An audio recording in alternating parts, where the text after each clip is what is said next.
nakita nyo kanina, Mark Caguioa is in uniform, although he might not be 100%. Therefore, somebody else has to step up para manalo itong Ginebra, and that somebody could be Sunday Salvacion. Sunday Salvacion in their last game against Coca-Cola in a losing effort. Ito talaga yung nagdala dito sa Barangay Ginebra in the absence of Mark Caguioa, shooting from the outside, trying to open up the lanes for his big men. Kinakailangan talaga isa pang pansalba na laro ang gagawin ito si Sunday Salvacion para sa kanyang team. Ginebra. And here's Menk on the right side. Menk trying to go inside. Bola na punta kay Salvacion. And he is hammered by Agogo. He drove to the basket, gets to the free throw line, and gets another foul, and gets a foul mula kay Romel Aduco. I definitely agree. I mean, Sunday is definitely a renowned outside artist, but meron siyang pangangatawan to really have an outside-inside game. You remember the times when he was still in college, he used to be an inside and outside threat. Kaya ang hirap niyang bantayan nung nasa NCAA siya. Rob Sands, Mark Bingris, Jonathan Salvador, and Peter June Simon. Samantalang itong si Arcadi nagmamadali. Hand off Salvacion, and Salvacion will score. That's a good job para dito kay Sunday Salvacion. Not to hurry that shot. He fearful. Meantime, here's Arcadi on the right side. Sends it over to Salvacion. Goal three. Yes, sir.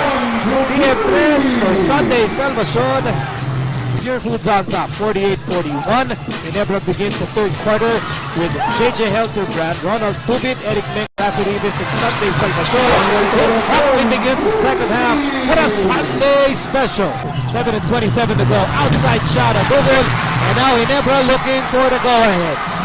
Down by as many as 19 points, and Salvacion will give Ginebra its first taste of the lead on Christmas Day.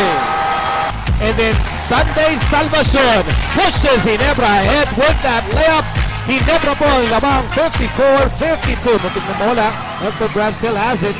Menk inabot. Salvacion fires. Salvacion got his own miss. And got the undergoal stab. Lucky break para sa Ginebra. Ginebra. Here's Helterbrand. On the move. Salvacion. Yes, sir! TF3, that's a Sunday special. We didn't mention all the shots seems to be big shots right now para sa Barangay Ginebra. 19 seconds to shoot. Ball na kay Tubit. They want to go inside to Menk because Adugo is in foul trouble. Helterbrand to Salvacion for three. Yes, sir! That's a Sunday special!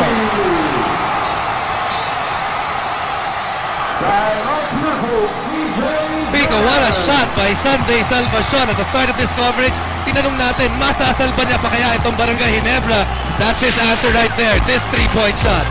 When Ginebra needed a basket, they went to Salvacion to save the day. A Sunday special, and Salvacion now with 21 points in the ball game. Ginebra top by 2. And that will do it.